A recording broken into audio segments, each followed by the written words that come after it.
Ini pokok pisang nangka, ini buah dia ya. Pak Su rasa macam pelik sikit lah ya. Kalau kita perhati yang belah bawah tu uh, ada dua sisir ke, dia jenis kecil.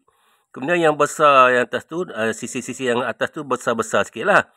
Dan pokok pisang nangka Pak Su ni pun dah, yelah dah, pokoknya pun dah macam nak mati kan. Daun pun dah layu. Dia dah patah apa ni, batang kat tengah ni.